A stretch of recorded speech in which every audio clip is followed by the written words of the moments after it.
कहते हैं हर गांव का अपना कोई राज होता है। हमारे गांव का राज उस जंगल में छिपा है जहां सूरज कभी पूरी तरह नहीं उगता। वहां एक गुफा है, काली, गहरी और बदबूदार। लोग उसे काल गुफा कहते हैं। गांव के बुजुर्ग आज भी उस रास्ते से गुजरते वक्त आंखें झुका लेते हैं, क्योंकि वहां किसी की आवाज अब भी गूंजती है, धीमी, फटी हुई और गीली मिट्टी जैसी।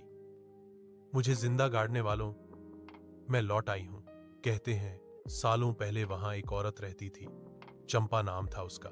लोग कहते थे वो चुड़ैल थी, लेकिन कोई जानता नहीं था कि वो इंसान थी या कुछ और। गांव के बच्चे गायब होने लगे, किसी की आंखें निकलती, किसी का शरीर सूखकर राख हो जाता। गांव वालों ने एक रात उसे पकड़ा, बालों से घसीटा, लाठी से पीटा और गुफा में बंद कर दिया। मरते वक्त उसने कसम खाई थी, हर 7वें अमावस की रात मैं अपनी देह ढूंढने आऊंगी। अब सुनो असली डर। कुछ महीनों पहले 3 लड़के, सत्याम, मुरली और राजन, शराब पीकर शर्त लगा बैठे, चलो उस गुफा में चलते हैं, देखेंगे सच में कोई चुड़ैल है या नहीं। रात के 12:15 बजे ठंडी हवा में उनके कदमों की आवाज गूंज रही थी। हर पेड़ जैसे उन्हें देख रहा था। गुफा के पास पहुंचते ही हवा भारी हो गई, सांसें धीमी और मिट्टी में सड़ी हुई हड्डियों की महक फैल गई। सत्याम ने टॉर्च जलाई, दीवारों पर उभरे नाखूनों के निशान, जैसे किसी ने अंदर से गुफा को खरोंचा हो। मुरली ने दीवार पर हाथ रखा और उसकी उंगलियों में चिपकी ठंडी, चिपचिपी चीज हिलने लगी। वो खून नहीं, काला धुआं था।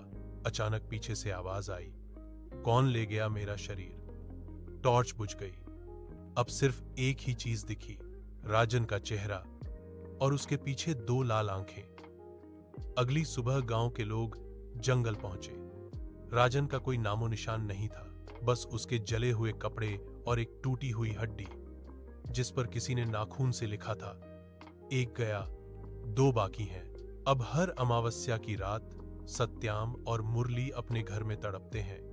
उनके शरीर पर नाखूनों के निशान उभर आते हैं और दोनों की आंखों में वही लाल चमक दिखाई देती है। कहते हैं जब हवा तेज चलती है और पेड़ों के बीच सीटी बजती है, वो चुड़ैल अब भी किसी की आवाज लेकर लौटती है।